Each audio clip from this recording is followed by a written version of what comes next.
The check arrived on a silver tray resting innocently between the crystal water glasses and the centerpiece of white orchids. It was a heavy, cream-colored piece of cardstock, folded shut, hiding the damage beneath. We were dining at l'Orangerie, the kind of place where the waiters wear white gloves, and the menu doesn't list prices, because if you have to ask, you don't belong. I definitely didn't belong. I was wearing my only good dress, a navy blue shift I'd bought at a thrift store 3 years ago, trying to make myself as small as possible in the high-backed velvet chair. Across from me, my sister Bella was glowing literally and figuratively. She was draped in sequins, her engagement ring catching the candlelight and sending sharp prisms dancing across the table. My parents, Richard and Joyce, looked at her with the kind of adoration usually reserved for religious icons. I reached for my purse, a reflex honed by years of being the afterthought, the one expected to pay for her own side salad while they ordered lobster. "I can get my share," I said quietly, my hand trembling slightly. The dinner had been excruciating. 2 hours of listening to Bella talk about her royal vision for the wedding, about imported peonies and silk runners, while my parents nodded and cooed. I had barely spoken. I was just the audience. I was just the prop. Richard chuckled a low, dry sound that grated on my nerves. He reached out his hand, manicured and heavy with gold rings, and slid the tray across the table. Not toward himself. Toward me. "Put your wallet away, Clara," he said, his voice smooth, carrying that deceptive warmth he used right before he delivered a killing blow. "We're not splitting the bill tonight. You're paying." I blinked, confused. I can't afford this, Dad. The wine alone was—" "Not the dinner bill, you idiot!" Bella snapped her angelic facade, cracking instantly to reveal the spoiled brat beneath. She took a sip of her champagne, her eyes cold. "Open the folder." I opened the leather folio. Inside, there wasn't a restaurant receipt. There was an invoice. It was printed on my father's company letterhead. My eyes scanned the line items, my brain struggling to comprehend the numbers. Catering deposit, venue reservation, floral retainer, custom silk import duties. I looked at the total at the bottom. The number was bolded, circled in red ink. $50,000. The air left my lungs in a rush. The restaurant noise, the clinking silverware, the soft jazz, the polite laughter seemed to fade into a dull roar. "What is this?" I whispered. "That," Joyce said, wiping a crumb from her lip with a linen napkin, "is your contribution to your sister's happiness. Bella's vision has expanded as it should. She deserves the best. We've crunched the numbers and we're a little short on the liquid cash flow this month because of your father's investments. We need $50,000 to lock in the vendor for the reception. We know you have savings." I stared at her. "Savings, Mom. I work as a junior landscape architect. I make $45,000 a year before taxes. I have maybe $3,000 in my bank account, total." Richard's face hardened. The mask of the benevolent patriarch dropped. "Don't lie to us, Clara. We know you've been hoarding money. You don't pay rent. You live in our basement. You eat our food. You use our electricity. For 5 years, you've been a parasite attached to this family, sucking resources that should have gone to Bella. It's time you paid your dues." "I pay you rent." I protested, my voice rising slightly, causing a couple at the next table to glance over. "I pay you $800 a month for a damp basement with no heating. I buy my own groceries. I haven't taken a dime from you since I was 18. $800! Bella scoffed, rolling her eyes. "That's practically charity. Do you know what a studio apartment in this city costs? We've been subsidizing your pathetic existence so you could play in the dirt with your little plants. And now, when I need you, when it's the most important day of my life, you're going to be selfish." "I don't have $50,000. I felt tears pricking my eyes, hot and humiliating. "I can't give you what I don't have." Richard leaned forward. His eyes were like flint. "Then take out a loan. You have good credit. We checked your mail. You have pre-approved offers. Sign one. Get the cash. Give it to Bella. It's the least you can do after everything we've sacrificed for you." "Sacrificed?" I let out a jagged laugh. You missed my college graduation to go to Bella's dance recital. You forgot my birthday last week. You treat me like a servant in my own home. I'm not taking out a loan that will cripple me for a decade just so Bella can have, what, imported silk runners. They are essential for the aesthetic, you jealous cow, Bella hissed. I'm not doing it, I said, pushing the folder back. My hands were shaking, but my resolve was hardening into something cold and sharp. I'm not paying for your wedding. The silence that followed was heavy, suffocating. Richard didn't yell. He didn't pound the table. He just sat back, interlaced his fingers, and smiled. It was a terrifying smile. It was the smile of a man who held all the cards and was waiting for the perfect moment to play the ace. I thought you might say that, he said softly.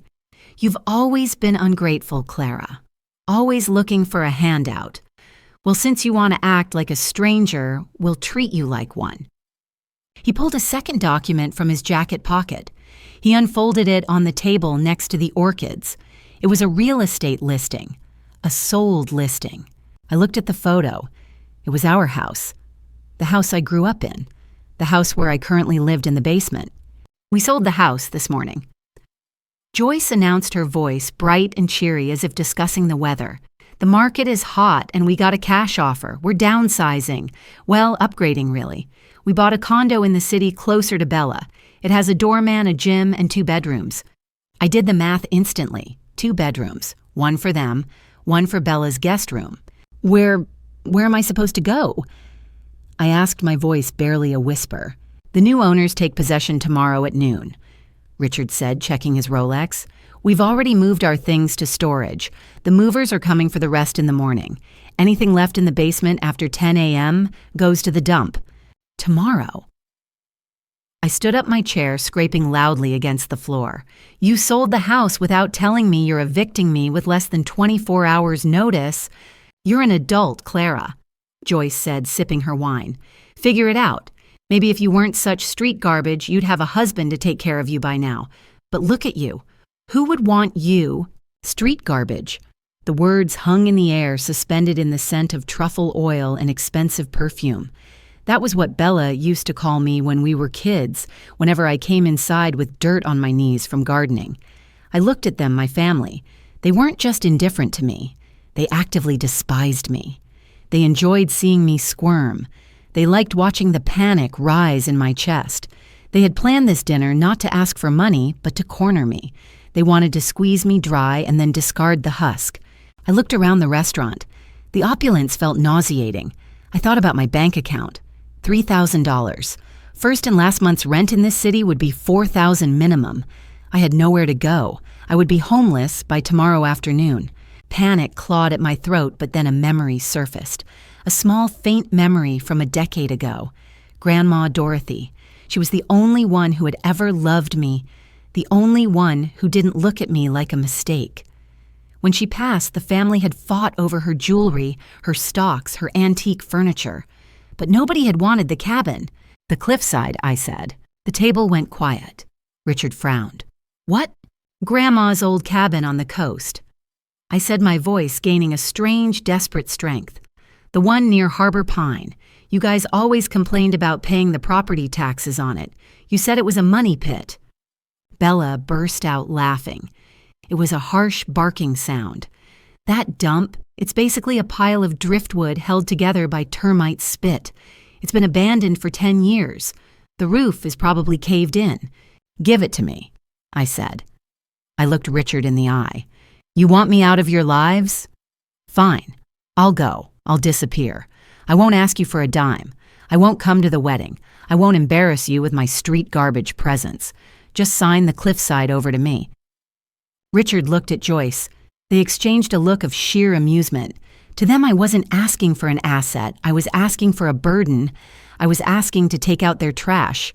You want that rotting shack? Richard scoffed. The land is unstable. It's practically sliding into the ocean. It's worthless, Clara. I've been trying to offload it for years, but nobody will buy it because of the erosion risks. It's a liability. Then let me take the liability off your hands, I said. In exchange for my share of the inheritance, I'll sign a waiver, I get the cabin, you keep everything else. The money, the stocks, the new condo, all of it.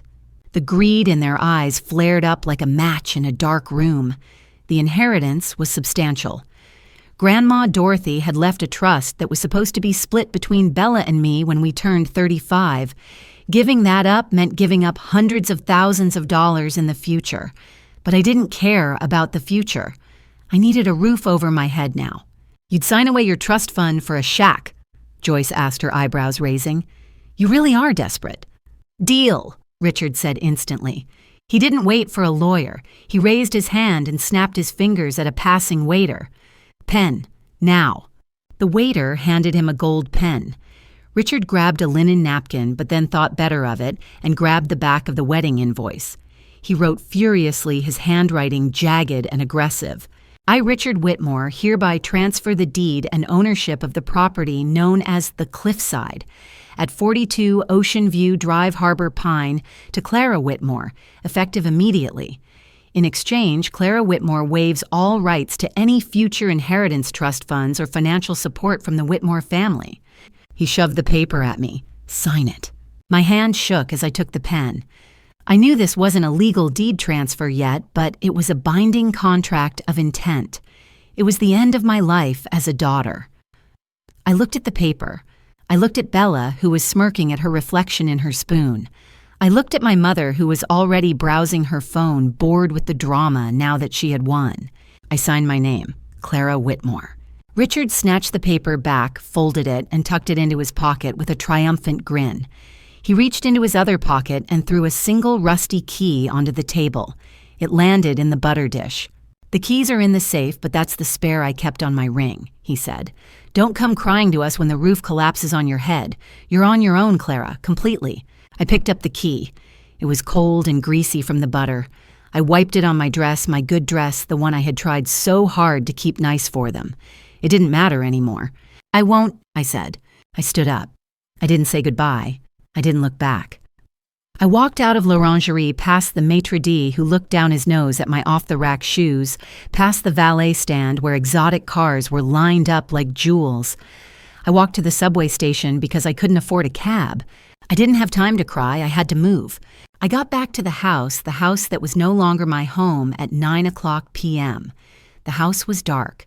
They were still at dinner, probably ordering dessert toasting to how they had swindled me out of my inheritance for a piece of rotten wood. I ran to the basement. I grabbed my suitcases. I didn't pack everything. I left the furniture. I left the old clothes. I took my gardening tools, my sketchbooks, my laptop, and the box of seeds I had been saving for a garden I was never allowed to plant. I hauled the boxes to my car, an ancient sedan with a dented bumper and a check engine light that had been on since Christmas. It took me 2 hours. By 11:00 p.m., the basement was empty. It looked like a cell. It looked like I had never existed. I sat in the driver's seat, the engine sputtering to life. The rain had started to fall, a cold, miserable drizzle that blurred the streetlights. I looked at the house one last time. The windows were dark and hollow. It was a beautiful house, a perfect house, and it was filled with monsters. I put the car in gear and pulled away from the curb. I had $80 in cash, a full tank of gas, and a key to a house that might not even be standing. I was driving into a storm. I was driving toward a cliff. But as I merged onto the highway, watching the city's skyline fade in the rearview mirror, a strange thought occurred to me. They called me trash. They called me garbage. They thought they had flushed me away so they could live their perfect, shiny lives. Before I tell you how I turned their garbage into an empire that destroyed them, make sure you are subscribed. You're going to want to see the look on their faces when they realize what they actually gave me. I pressed the gas pedal. The road ahead was dark, but for the first time in my life, the steering wheel was in my hands. The drive to Harbor Pine was less of a journey and more of an escape. By the time I reached the coastal highway, the city lights had faded into a dull orange glow in the rearview mirror, replaced by the encroaching darkness of the forest and the relentless rhythm of the rain. My sedan shuddered against the wind coming off the Pacific, the headlights cutting weak tunnels through the downpour. I had no GPS signal. The blue dot on my phone had frozen 10 miles back. I was navigating by memory and the faded green road signs that appeared like ghosts in the mist. It was past midnight when I finally saw the turnoff for Ocean View Drive. It wasn't really a road anymore. It was a gravel track, swallowed by overgrown blackberries and looming spruce trees. The tires crunched over potholes deep enough to swallow a boot. I drove slowly, my heart hammering against my ribs, until the headlights illuminated a structure at the very edge of the world, the cliffside. Bella had called it a rotten pile of wood, and in the harsh glare of my high beams, she didn't seem wrong. The cabin was listing slightly to the left. The cedar shingles, once a warm honey color, were gray and curled like dead leaves. The porch railing was missing in sections, looking like a smile with broken teeth. It looked sad. It looked abandoned. It looked exactly how I felt. I parked the car and stepped out.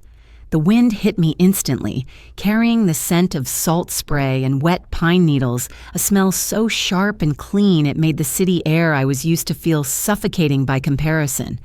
I grabbed my flashlight and the single greasy key Richard had thrown at me. I walked up the steps, testing each board before putting my weight on it. The wood groaned but held. I slid the key into the lock. It refused to turn. I jiggled it, cursed, and finally used my shoulder to shove the door while twisting the metal. With a screech of protesting hinges, the door gave way. The inside smelled of stagnation. Dust motes danced in the beam of my flashlight. There were sheets over the furniture, draped like shrouds over the dead. I found the fuse box in the utility closet, praying the power was still connected. I knew Grandma's estate paid the bills automatically, but Richard had been so eager to cut ties, I feared he might have severed the utilities too. I flipped the main breaker. A low hum vibrated through the walls, and a single bulb in the kitchen flickered to life. I was safe. I was alone. I slid down the wall until I hit the floor, pulling my knees to my chest, and for the first time that night, I let myself cry. I cried for the little girl who used to garden in the backyard, hoping her mother would notice. I cried for the 10 years I spent trying to buy their love with obedience. I cried until there was nothing left, just a hollow silence, filled only by the sound of the ocean crashing against the rocks below. The next morning, I didn't wake up to an alarm. I woke up to sunlight streaming through a window so caked with grime, it acted like a filter turning the world sepia. I made a cup of instant coffee using tap water that ran brown for a minute before clearing, and I took stock of my kingdom. The cabin was small, 2 bedrooms, 1 bath, a kitchen, and a living room with a massive stone fireplace. It was structurally sound thanks to the old-growth timber used to build it in the 20s, but it was filthy. The floorboards were hidden under layers of dirt. The wallpaper was peeling. But as I walked the perimeter, I saw what Richard had missed. The bones of the house were magnificent. The view from the back deck was a panoramic sweep of the Pacific Ocean, uninterrupted and wild. In the city, a view like this would cost $10 million. Here it was just the backyard. I didn't have money for contractors. I didn't have money for new furniture. But I had rage, and I had 2 hands. I started cleaning. I didn't just clean, I exercised the house. I scrubbed the floors on my hands and knees with a bucket of vinegar and water until my knuckles bled and the wood turned from gray to a rich, warm amber. I tore down the rotting curtains that crumbled in my hands. I hauled bags of trash out to the road. It was grueling physical labor, the kind that makes your muscles scream and your mind go quiet. For the first time in my life, I wasn't thinking about what Bella was doing or what Richard expected. I was thinking about the grain of the wood, the clarity of the glass, the integrity of the roof. On the 3rd day, while prying up a loose floorboard in the master bedroom to fix a squeak, I found a metal box wrapped in oilcloth. Inside were leather-bound journals, Grandma Dorothy's journals. I sat on the floor covered in dust and opened the first one. It was dated 40 years ago. Grandma wrote about the tides, the birds, the specific way the light hit the cliffs in September. But she also wrote about the family. August 12th, 1988. Richard came to visit today. He didn't look at the ocean once. He spent the whole time complaining about the drive and asking when I plan to sell. He sees land as numbers. He doesn't understand that land has a memory. He will never inherit this place. It needs a caretaker, not a calculator. I hope Clara has my eyes. She's only 2, but she looks at the flowers, not the vase. I traced her handwriting with my finger. She had seen me. Even back then, she had seen me. Richard hadn't given me this place as a punishment. He had inadvertently fulfilled her final wish. That realization lit a fire in my belly that no insult from Bella could ever extinguish. By the second week, my savings were dwindling. I needed an income. I had set up my laptop on a majestic oak table I'd found under a tarp in the shed, using my phone as a hotspot to continue my freelance design work, but clients were slow to pay. I was outside wrestling with a massive tangle of invasive ivy that was choking the life out of an ancient rhododendron bush when I felt eyes on me. I turned around, wiping sweat from my forehead with the back of my glove. A man was standing at the edge of the property line, leaning on a walking stick. He looked to be in his 60s, with a face weathered by salt and sun, and a shock of white hair that stood up in the wind. He was wearing a flannel shirt that had seen better decades and heavy work boots. "You're fighting a losing battle with that Ivy girl," he called out. His voice was like gravel in a mixer. "You need to cut it at the root, not pull the leaves." "I know," I called back breathless. "I'm trying to find the root, but it's buried under 10 years of neglect." He grunted and walked closer, limping slightly. He looked at the pile of debris I had already cleared, a mountain of dead vines and brambles. He looked at the house, which was starting to gleam under my aggressive cleaning regimen. Then he looked at me. "You Richard's kid?" he asked. The name came out of his mouth like a curse word. "I'm Clara," I said, standing up straight. "And yes, unfortunately." "I'm Elias," he said. "I live next door. Used to watch your grandmother sit on this porch. She was a good woman. Your father is a jackass." I couldn't help it. I laughed. It was a genuine surprise sound. "You won't get any argument from me." Elias cracked a small smile. "I saw him here last week, speeding off in that fancy German car. Left you here with the rats." "Something like that," I said. "He gave me the deed. It's mine now." Elias raised an eyebrow. "He gave it to you, fool. But lucky for you." He gestured with his stick toward the garden. "I've been watching you work for 3 days. You know your plants. You're not just hacking away. You're pruning." "I'm a landscape architect," I said. Or I was in the city. "Is that so?" Elias looked thoughtful. "My place. The estate up the hill. My wife passed 5 years ago. Since then, the gardens have gone to hell. I've got 5 acres of English formal gardens that look like a jungle. I fired the last 3 crews because they didn't know a weed from a wisteria. You looking for work?" I looked at him. He didn't look rich. He looked like a fisherman. But the estate up the hill was a massive property I had glimpsed through the trees. "I am," I said. $25 an hour, he said. "Cash. You make your own schedule. But if you kill my hydrangeas, I feed you to the gulls." "Deal," I said, extending a dirty gloved hand. He shook it firmly. That handshake changed my life. Elias wasn't just a neighbor. I learned quickly that he was Elias Thorne, a retired real estate attorney who had made a fortune protecting coastal lands from predatory developers. He was sharp, cynical, and fiercely protective. My days fell into a grueling but satisfying rhythm. I woke up at 5 a.m. to work on my freelance designs for city clients until noon. Then I walked up the hill to Elias's estate and worked in the dirt for 4 hours restoring his magnificent gardens. In the evenings, I worked on the cabin. I was exhausted, my body aching in ways I didn't know were possible, but I was sleeping. For the first time in years, I didn't need melatonin. I didn't stare at the ceiling, wondering if I was good enough. I was too tired to be insecure. One rainy Tuesday, while hauling lumber to fix the porch steps, I heard a whimper coming from under the crawl space. I knelt in the mud and shone my flashlight. 2 golden eyes reflected back. It was a dog, a scruffy terrier mix, shivering and matted with a wire trapped around his leg. It took me an hour to coax him out with pieces of cheese. I cut the wire, cleaned his wound, and bathed him in the utility sink. He was skin and bones, terrified of his own shadow. "You and me both, buddy," I whispered, toweling him dry. "We're both strays. I named him Rusty. He slept at the foot of my bed that night, and he never left my side after that. When I worked in the garden, he patrolled the perimeter. When I sat at my computer, his head was on my foot. I had a companion. I had a defender. 2 months passed.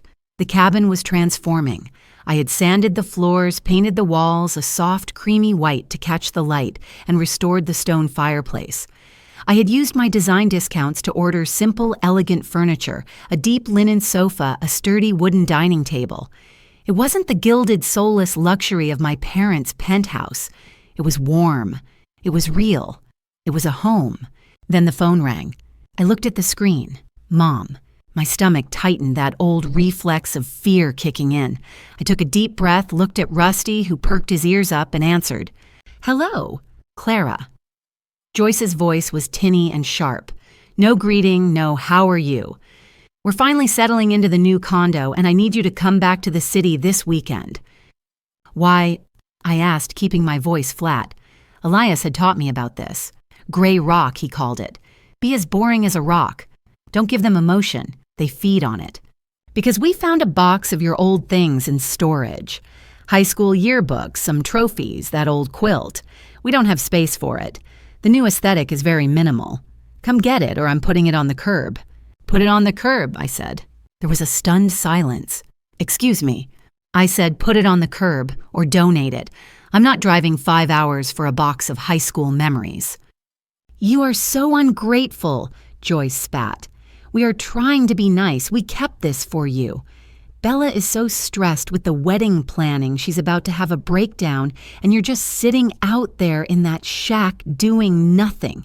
You should be here helping her. You're her sister." "I'm busy, Mom." "Busy doing what?" "Watching the paint peel. Richard says you're probably living on food stamps by now. Admit it, Clara. You made a mistake. Just apologize to your father, and maybe he'll let you move into the servants' quarters in the building. You can help with the wedding logistics to pay your rent." The sheer audacity made me want to scream. They wanted a servant. They wanted their punching bag back because Bella was probably driving them insane. "I'm fine, Mom," I said. "I have a job. I have a home. I don't need your servants' quarters." "A home," she laughed. "That rotting pile, please. Mark my words, Clara. When winter hits, you'll come crawling back, and we won't be so generous next time." "Is that all?" I asked. "You're a cruel girl," she said. "I don't know where you got it from. Goodbye, Mom." I hung up. I didn't shake. I didn't cry. I looked out the window at the ocean, churning and gray and powerful. I felt lighter. I went out to the porch. Elias was walking up the driveway, holding a thick envelope in his hand. He looked grim. "Everything okay?" I asked, stepping down to meet him. Rusty trotted out to greet him, tail wagging. Elias handed me the envelope. It was heavy. The return address was the State Department of Coastal Zoning and Development. "This came to my house by mistake," Elias said. "The mailman still gets our lots confused." "What is it?" I asked, turning it over. "A condemnation notice. Did Richard know the foundation was bad?" "Open it," Elias said. His voice was uncharacteristically soft. I tore open the seal. I pulled out a stack of documents, maps, zoning charts, and a cover letter.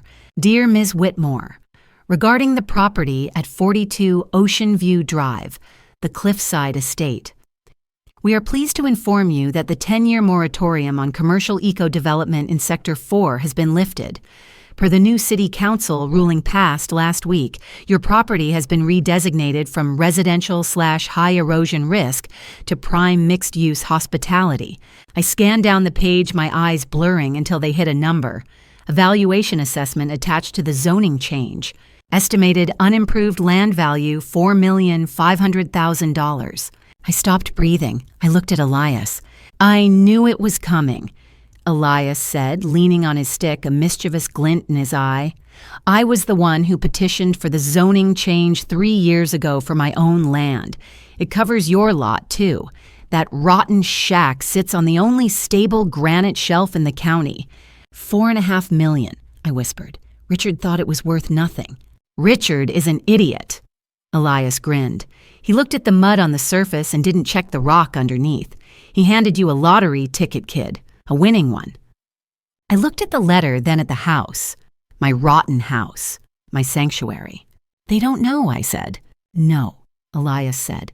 They don't. I looked at the date on the letter. It was dated yesterday.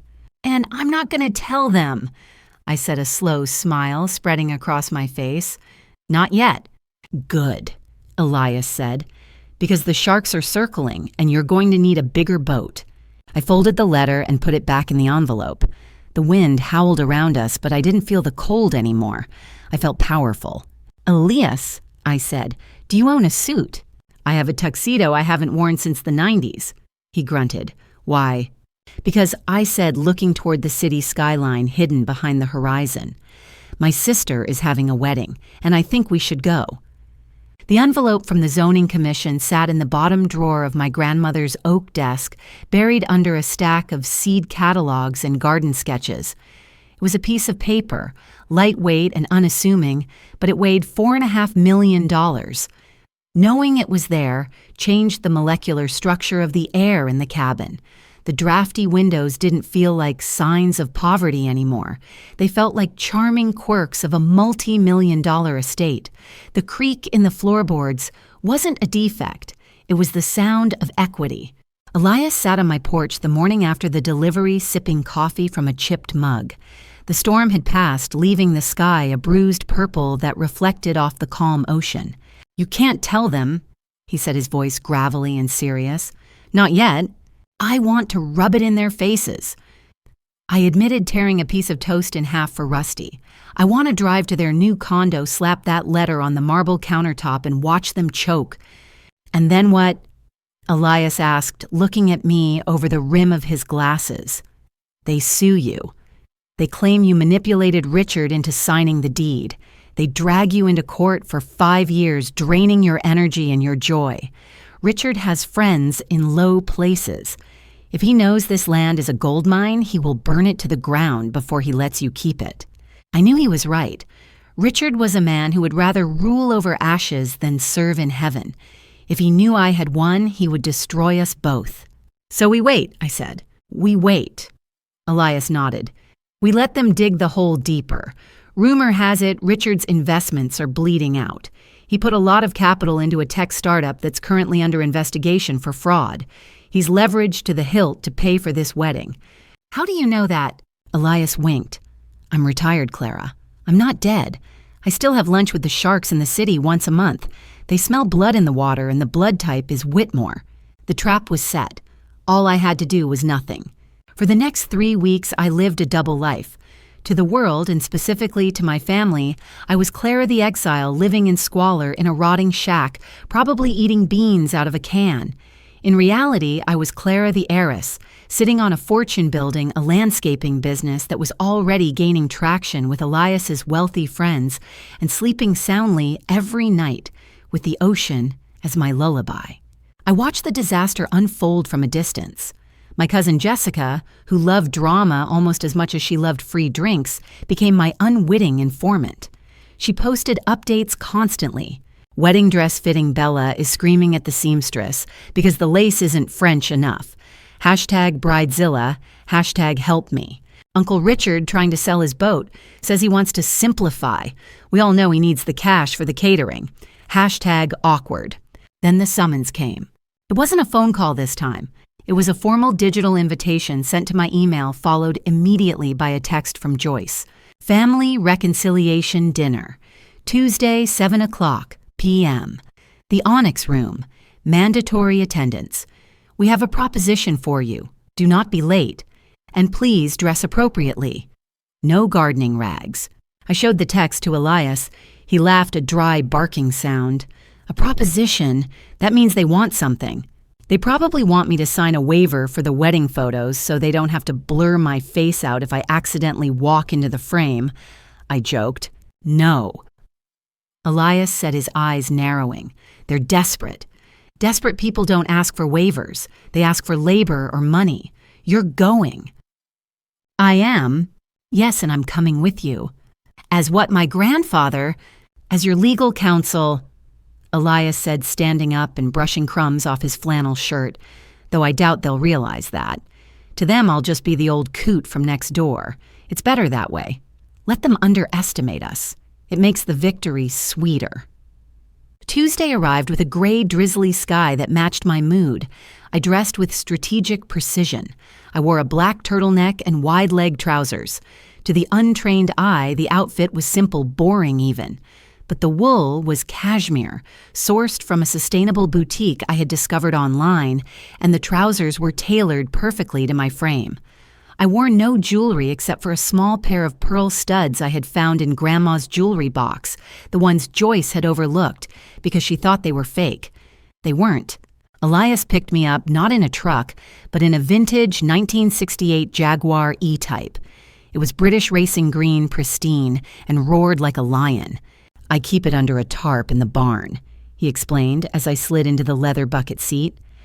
"Richard thinks I'm a pauper because I wear flannel. He forgets that lawyers in the 80s made a killing." We drove to the city in silence, the engine purring beneath us. When we pulled up to the Onyx room, the valet's eyes widened. He treated the car with more respect than he treated the people getting out of the Mercedes behind us. The restaurant was dark, moody, and pretentious, exactly Richard's style. We found them at a round table in the back corner. They looked frayed. That was the only word for it. On the surface, they were the same polished Whitmores. Richard was in a suit, Joyce in a cocktail dress. Bella in white, always white as if she were the Pope. But if you looked closer, you saw the cracks. Richard's collar was a little loose around his neck, as if he had lost weight rapidly. Joyce's smile was tight, her eyes darting around the room to see who was watching. Bella looked manic, her fingers drumming incessantly on the table. When they saw me, their expressions shifted from anxiety to a familiar, comfortable disdain. Then they saw Elias. "Who is this?" Richard asked, not standing up to greet us. I said, "Family dinner, Clara, not bring astray to dinner." "This is Elias," I said, calmly taking the seat opposite them. Elias sat next to me, placing his cane against the table with a deliberate thud. "He's my neighbor and my advisor." "Advisor," Bella snorted. "On what? How to collect Social Security? He looks like a fisherman." "I advise on various matters." Elias said, his voice mild. He flagged down a waiter. "Sparkling water, lemon, no ice." "Fine." Joyce sighed, waving her hand dismissively. "Let him stay. We don't have time to argue. We have business to discuss." "We ordered for you," Richard said. "The chicken, it's the most economical option." "I'm not hungry," I said. "What do you want?" Richard leaned forward. He clasped his hands together, trying to summon the aura of the powerful CEO he used to be. "We've been thinking about you, Clara. We know it's been hard, living in that shack, alone, with no money." "It's been educational," I said. "I'm sure," Joyce said, her voice dripping with fake sympathy. "Look, we're willing to let bygones be bygones. We're a family, and families help each other." "Cut the crap, Mom," I said. "The last time we had dinner, you evicted me and called me street garbage. What do you want?" Bella slammed her hand on the table. "I fired my wedding planner," she shrieked. "The bitch tried to charge me an extra $10,000 for the floral arch installation. She said my vision was structurally impossible. She's incompetent." And I asked, "And," Richard interjected, smoothing the tablecloth, "we need someone to step in, someone who understands aesthetics. Someone who can manage the vendors, coordinate the setup, and make sure the day runs smoothly." I stared at them. They couldn't be serious. "You want me to plan the wedding?" I asked. "The wedding I'm not invited to." "Oh, you're invited now," Joyce said quickly. "Of course you are, but we need you to take the lead. You're good at details. You're organized. And frankly, you owe us." "I owe you—" I felt a laugh bubbling up in my throat. "I owe you for what the trauma, for the years we supported you," Richard snapped. "Look, here's the deal. You come back to the city, you take over the wedding logistics, you manage the florists, the caterers, the seating charts. It's a full-time job for the next 3 weeks. In exchange," he paused for dramatic effect. "In exchange, we will let you move into the servants' quarters in the new condo building." Joyce finished beaming as if she had just offered me a palace. "It's a studio on the ground floor. It's small, but it has a window. You can live there rent-free for 3 months while you get back on your feet. You can get a job in the city again. You can be civilized. So, I said, slowly clarifying the terms, you want me to be your unpaid wedding planner, work 16-hour days to fix the mess Bella created, and my payment is the privilege of living in a closet in your building for 90 days. It's better than sleeping in a rotting cabin with rats, Bella sneered. Honestly, Clara, you should be begging us. You look pale. You look like you haven't eaten a real meal in months. Your clothes are baggy. She gestured to my cashmere trousers. She thought they were baggy because they weren't skin-tight fast fashion. She had no idea. I looked at Elias. He was watching them with a look of pure fascination, like a scientist observing a new species of poisonous toad. I have a counter-proposal, I said. Richard looked surprised. A counter-proposal you're in no position to negotiate, Clara. I think I am, I said. My counter-proposal is this no. The table went silent. No, Joyce blinked. No, I repeated. I won't plan your wedding. I won't manage your vendors. And I certainly won't live in your servants' quarters. I like my cabin. It has a great view. You ungrateful little brat. Richard's face turned a dangerous shade of red. We are offering you a lifeline. We are trying to save you from destitution. I'm not destitute, Richard, I said quietly. You are... he shouted, causing the entire restaurant to turn toward us. You are nothing without me. You are a failed designer living in a shack that I paid for. I own you. I made you. You didn't make me. I said, my voice steady, rising above his anger like a rock in a stream. You broke me, and I put myself back together, and the pieces are stronger than the original. You're making a mistake, Joyce hissed. When winter comes and that roof collapses, don't call us. We won't answer. I won't call, I assured her. And don't think you're coming to the wedding as a guest then. Bella yelled. If you don't work, you don't come. You're uninvited again. That's fine, I said. I'll probably be busy that weekend anyway. I have a lot of gardening to do. I stood up. Elias stood up with me. You're walking away, Richard asked, incredulous. From rent-free housing, from your family. I'm walking away from a transaction, I said. You don't have a family dad, you have employees, and I quit. I looked down at the table. The waiter had placed the bottle of sparkling water there, unopened. For the water, I said. I reached into my purse. I didn't pull out a crumpled $5 bill. I pulled out a crisp, fresh $100 bill, one of the many I now carried since my first check from Elias had cleared. I dropped it onto the table. It fluttered down and landed right on top of Bella's hand. Keep the change, I said. Put it toward the ice sculpture. I hear they're melting. I turned and walked away. Elias walked beside me, his cane tapping a rhythmic beat on the floor. We didn't speak until we were outside under the awning, waiting for the valet to bring the Jaguar. That, Elias said, a slow grin spreading across his face, was worth the drive. Did you see his face?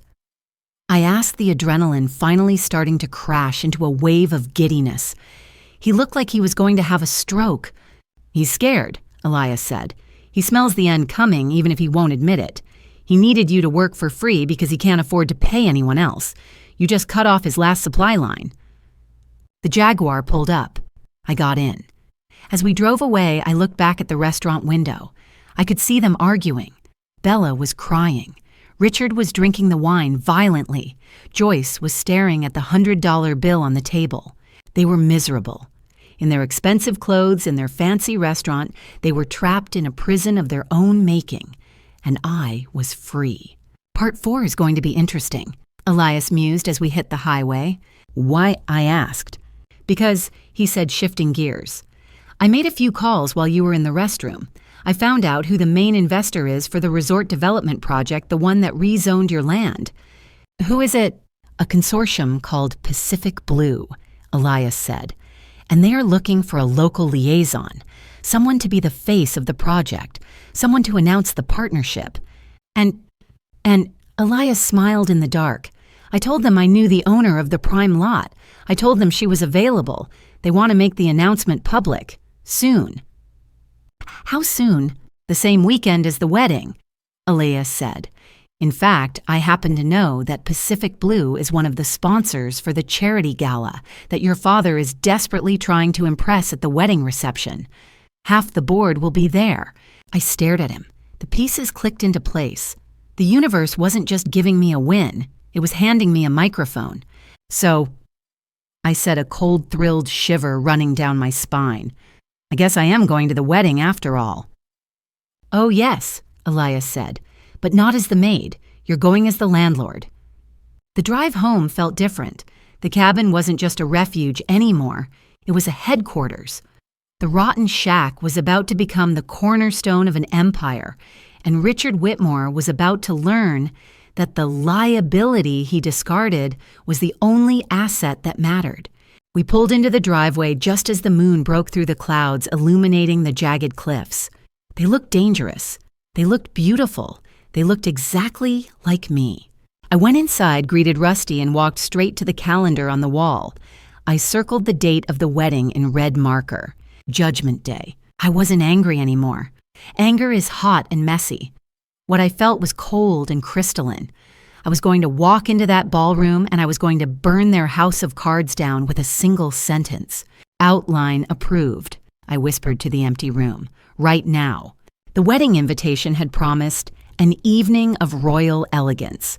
But as Elias and I pulled the vintage Jaguar up to the valet stand of the Grand View Hotel, the air smelled less like royalty and more like desperation. It was a humid Saturday in late August. The hotel was one of those places that used to be nice in the 90s, but now relied on heavy drapes to hide the water stains. Bella had insisted on it because it had the largest ballroom in the city, and she needed a stage big enough for her ego. I stepped out of the car. The valet's jaw actually dropped. I wasn't wearing the baggy trousers from dinner. I was wearing the dress. It was a custom piece I had commissioned from a designer I met through my new network, a floor-length gown of deep emerald green silk that moved like liquid water. It was backless, elegant, and screamed old money in a way Bella's sequins never could. I wore the pearl studs, my hair swept up in a loose architectural chignon. Elias offered me his arm. He looked distinguished in his tuxedo, the sharp lines making him look less like a gardener and more like the shark he was. Ready to crash the party, he murmured. We were invited. I reminded him, a cold smile touching my lips. They just didn't know who they were inviting. We walked into the ballroom. It was a sensory assault. There were thousands of flowers, but they were already starting to wilt in the heat of the room. The lighting was a garish purple, and in the center of the dance floor stood an 8-foot ice sculpture of a swan that was weeping water onto the parquet floor. Heads turned as we entered. I felt the ripple of whispers move through the crowd. Who is that? Is that the sister I thought she was? Didn't they say she was homeless? My mother Joyce intercepted us near the shrimp tower. She was wearing a silver dress that was too tight, her face plastered with a layer of makeup that couldn't hide the anxiety in her eyes. When she saw me, her smile faltered, then fixed itself into a rictus of condescension. "Clara," she hissed, pulling me aside away from a group of wealthy-looking men. "You came, and my God, did you rent that dress? Be careful with the shrimp cocktail sauce. If you stain it, you'll never get your deposit back." "Hello, Mother," I said, my voice smooth. "You look tense." "I am not tense," she snapped, looking around wildly. "Everything is perfect. Bella is happy. Richard is securing the future of this family tonight. Just stay out of the way. Don't embarrass us. Go sit at table 42. It's near the kitchen." "I think I'll mingle," I said, stepping around her. I walked through the room like a ghost returning to haunt the living. I saw people I had known my whole life, aunts, uncles, family, friends. They looked at me with confusion. They had been told the narrative, Clara is unstable. Clara is a failure. Clara is living in squalor. My presence radiating calm and wealth disrupted their reality. I found Richard holding court near the bar. He was sweating profusely, clutching a scotch, talking loudly to a group of 3 men. I recognized them immediately. They were the board members of Pacific Blue, the resort consortium. They were the men Elias had called. And that's why Whitmore Holdings is the perfect partner. Richard was saying, his voice booming. I have a keen eye for assets. I know when to buy, when to hold, and when to trim the fat. I run a lean operation. Efficiency is key. Trim the fat? One of the investors repeated, looking bored. Is that what you call it? Absolutely. Richard grinned. I recently liquidated some dead weight properties, old sentimental garbage. You have to be ruthless to succeed in this market. Hello, Father, I said, stepping into the circle. Richard jumped. He spun around, his eyes widening when he saw me. For a second, he looked terrified. Then he puffed up his chest. Clara, he said, his tone warning, I'm in a meeting. This is strictly for the adults. I know, I said, turning to the investors. I'm Clara Whitmore, Richard's daughter. The landscaping daughter, the lead investor, a man named Mr. Sterling, said. He looked at me with new interest. Elias Thorne speaks very highly of you. Richard choked on his scotch. You know Thorne, the old hermit next door. Mr. Thorne is a legend in coastal real estate law, Sterling said coldly, and he tells us you have an eye for coastal preservation, Ms. Whitmore. I do, I smiled. I believe the land tells you what it's worth if you listen. Richard laughed nervously. She's a dreamer, always playing in the dirt. Go find your seat, Clara. We're discussing serious capital. I didn't move. I just sipped the champagne I had plucked from a passing tray. I'll see you at the speeches, Dad. I walked away, leaving him confused and agitated. I found Elias at table 42. It was indeed near the kitchen doors where the smell of stale grease wafted out every time a server exited. We sat down. They're biting, Elias whispered. Sterling texted me. He says Richard is trying to sell him a bridge to nowhere.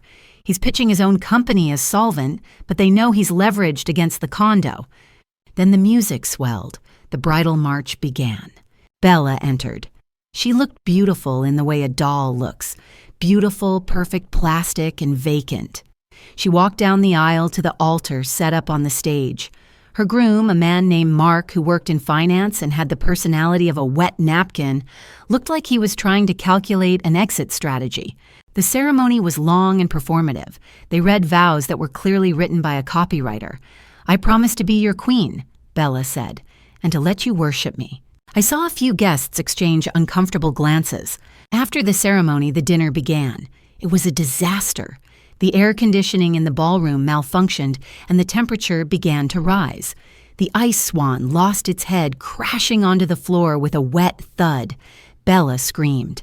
"Fix it!" she shrieked at a waiter, a young boy who couldn't have been more than 19. "Glue it back on, do something, you idiot." "Ma'am, it's ice," the boy stammered. "I can't glue ice." "Don't talk back to me." Bella yelled, her face turning red, her veins bulging in her neck. She grabbed a glass of red wine from the table and threw it. It missed the waiter, but it splashed across the white tablecloth and onto the dress of a woman sitting nearby, the wife of one of Richard's potential clients. The room went silent. Bella didn't apologize. She just pointed at the waiter. "Get out of my sight. You ruined my wedding." I saw a phone go up. A guest at table 5 was recording. Then another. Then another.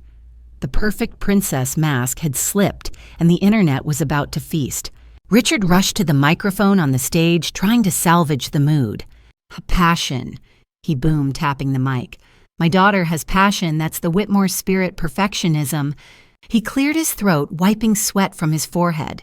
"Welcome, everyone. Tonight is a celebration of legacy. When I look at Bella, I see the future. I see the result of proper investment. We Whitmores know value. We know that you have to nurture the prize roses and, well, pull the weeds." He glanced at me in the back of the room. A few people turned. "I have built an empire." Richard continued, his voice rising. "I have made difficult choices. I have sacrificed. But looking at this room, looking at the wealth and power here, I know I was right. I am rich not just in money, but in judgment." He raised his glass. "To the Whitmore dynasty." To the dynasty, a few sycophants echoed. "Excuse me," a voice cut through the room. It wasn't a shout. It was a gavel bang. Elias stood up from our table in the back. He didn't need a microphone. His courtroom voice carried to the back row. "Mr. Whitmore," Elias said, walking slowly toward the center of the room, "I believe there is a slight error in your valuation." Richard squinted against the spotlight. "Who is that thorn? Sit down, you old drunk security." "I wouldn't do that." Mr. Sterling stood up from the VIP table. "Let him speak." Richard froze. He looked from Sterling to Elias. Elias stopped in the middle of the dance floor, right next to the puddle of the decapitated swan. "You speak of judgment, Richard," Elias said. "You speak of knowing value. You told this room you know when to trim the fat. You told your investors you liquidated a worthless asset to your estranged daughter." "It was a shack." Richard laughed, trying to rally the crowd. "A tax liability, I did her a favor. That shack," Elias said, pointing a finger at me where I sat calm and green like the ocean, "sits on 5 acres of granite bedrock at the tip of Harbor Pine. Are you aware, Richard, that the Coastal Commission rezoned that land last month?" Richard blinked. "Rezoned? What are you talking about?" "It's erosion land." "It was," Elias corrected, "until the new survey. It is now designated prime mixed-use hospitality. And I am pleased to announce—" Elias turned to Mr. Sterling. "He saw that Pacific Blue has officially entered into a land lease agreement with the owner of that property." The room went deadly silent. You could hear the hum of the broken air conditioner. "The owner," Richard whispered. He looked at me. "Yes," Elias smiled. "Ms. Clara Whitmore. The lease was signed this morning. The initial valuation of the land, just the dirt, Richard, not the house, is $10 million. The number hung in the air. $10 million. Richard's face didn't just turn pale, it turned gray. It looked like the blood had been drained from his body with a syringe. He gripped the podium, his knuckles white. 10, he croaked. "And the partnership for the resort," Elias continued twisting the knife, "includes a 20% equity stake for Clara. She isn't just the landlord, she is the partner. She is the Pacific Blue liaison for the entire coast." Bella stood up, knocking her chair over. "That's my money," she screamed, her voice shredding the silence. "Daddy gave that house to me first. He only gave it to her because it was trash. It's mine. You can't take it." He signed the deed, Bella. I said, speaking for the first time. I didn't yell. I stayed seated. "I have the transfer, I have the title, and I have the waiver you all made me sign. Remember, Clara Whitmore waives all rights to future inheritance in exchange for the cliffside property." "I didn't know," Richard shouted, panic taking over. "I didn't know it was worth anything. You tricked me. You defrauded me. You called it a rotten pile of wood on a mudslide," I quoted him. "You evicted me. You told me I was garbage.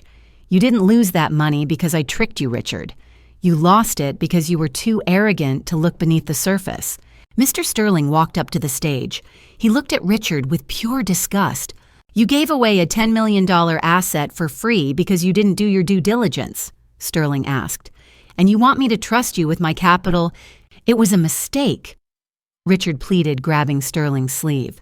"I can fix it. We can sue her. She's my daughter. I can force her to—" "She's your business partner's landlord," Sterling said, pulling his arm away. "And frankly, she seems like the only Whitmore with any business sense. We're pulling the funding, Richard. The deal is dead." "No," Richard howled. "You can't. I've leveraged everything.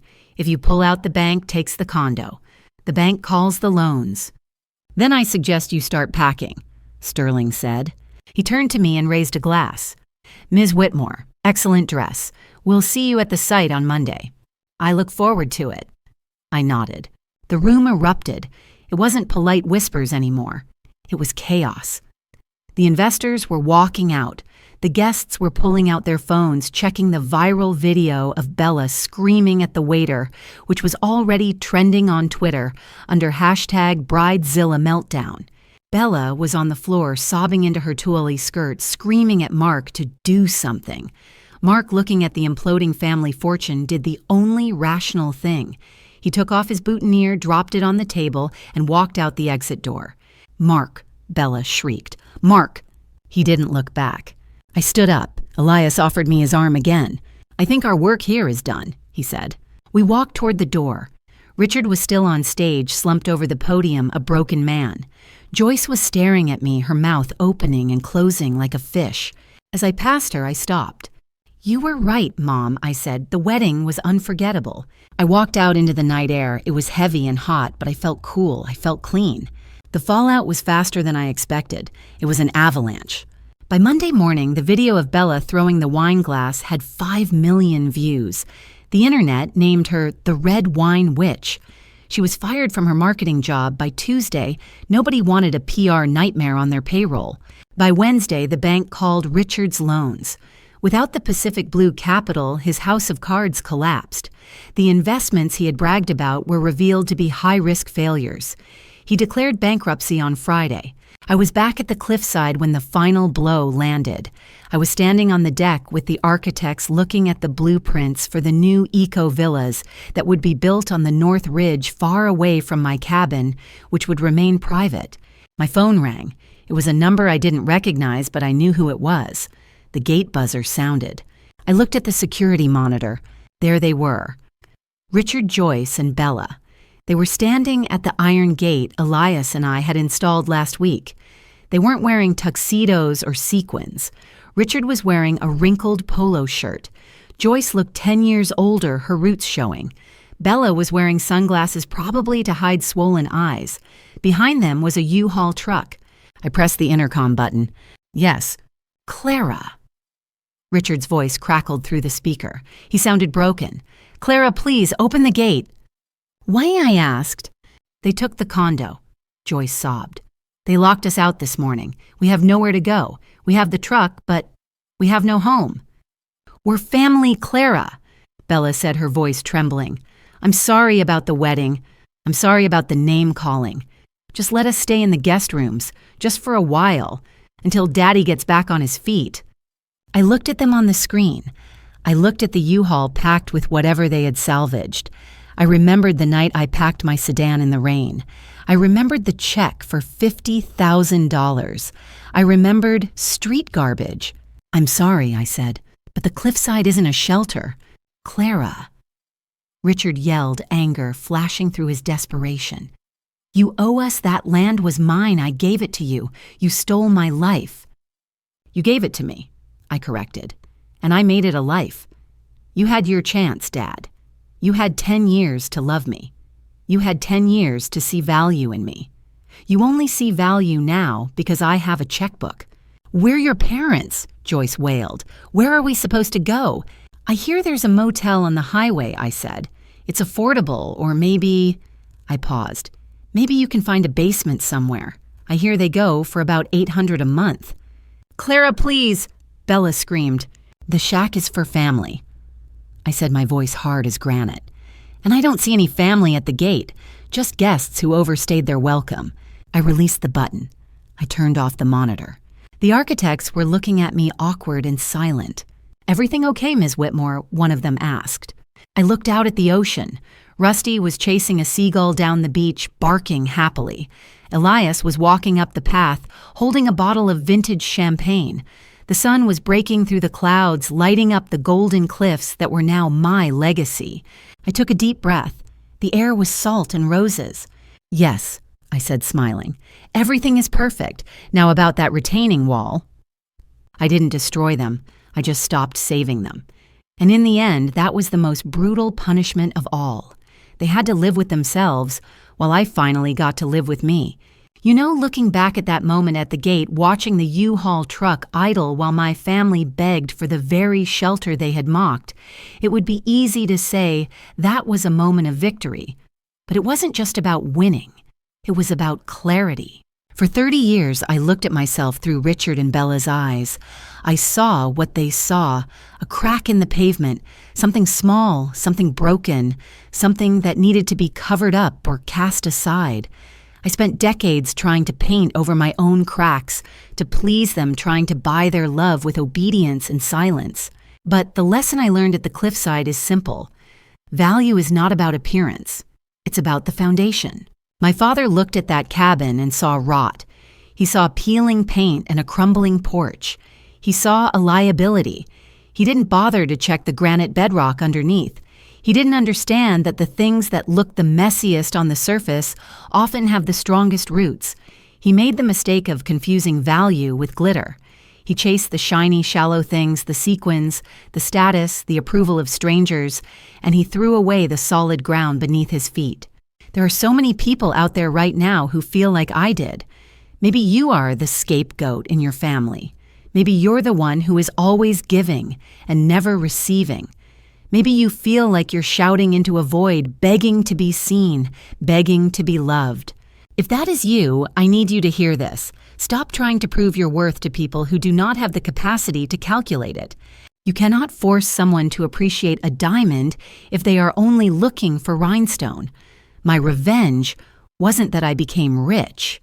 My revenge was that I became whole. The moment I stopped trying to save them, the moment I stopped being the glue holding their fragile egos together, I became free. And yes, they fell apart. But that wasn't my fault. That was gravity.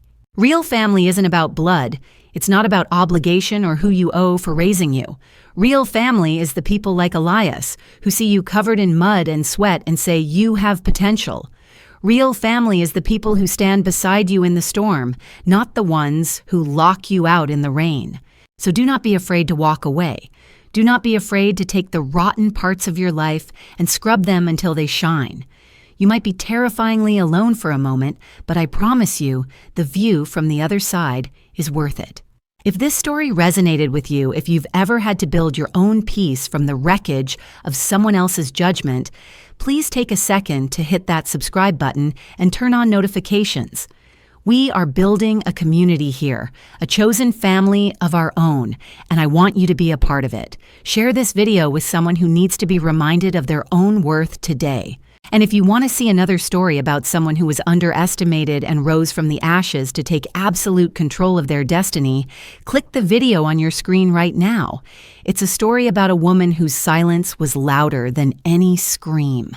Trust me, you don't want to miss how she handles the people who betrayed her. I'll see you there.